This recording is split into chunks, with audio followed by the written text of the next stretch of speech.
Għal darb'oħra ħareġ ċar kif l-Ewroparlamentari tal-Partit Nazzjonalista Roberta Metsola qabżet għal sħabha l-Konservattivi fl-Unjoni Ewropea. Din id-darba Roberta Metsola qed taqbeż għall gvern tal-Slovenja immexxi minn Janez Janša li huwa parti mill-Partit Popolari Ewropew li fih hemm imsieħeb il-Partit Nazzjonalista.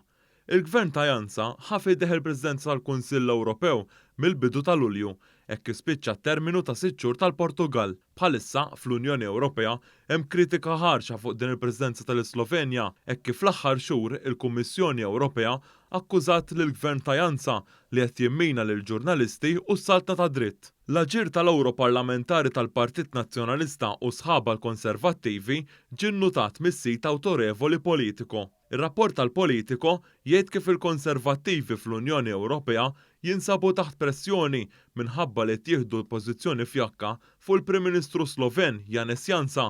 Hawnhekk il-Politico semmew li Roberta Metsola li ntqal kif żammet ton differenti meta tkellmet dwar l-Slovenja. Il-Politico qalet kif l-uffiċjali tal-Partit Popolari Ewropew qed jgħidu li Janša mhux qed isir bħal Prim Ministru Ungeriż Viktor Orban. F'April tas-sena l-oħra, l-Ewroparlamentari Nazzjonalisti Roberta Metsola u David Casa ma ffirmaw xitra formali ta' pressjoni sabiex il-Partit tal-Fidesz, immexxi mill-Prim Ministru Ungeriż Viktor Orban, jitkeċċa mill-Partit Popolari Ewropew.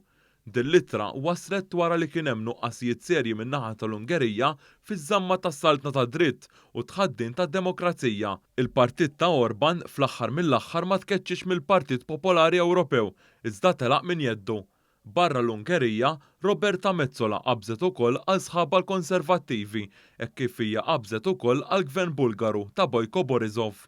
Fil-Bulgarija, diversi persuni ħarġu jipprotestaw kontra l-gvern ta' Borisov b'Metsola resqet riżoluzzjoni fuq il-Bulgarija. Hija ppruvat tgħaddi emendi meqjusa bħala skandalużi li bihom titfaddel l-ikraħ fuq id-dimostranti u tiddefendi l-gvern ta' Borisov. Ftit ta' xhur ilu One News mar il-Bulgarija u tkellem ma' żewġ attivisti Bulgari dwar dan fejn huma esprimew ir-rabja tagħhom leha u lejn dak li għamlet.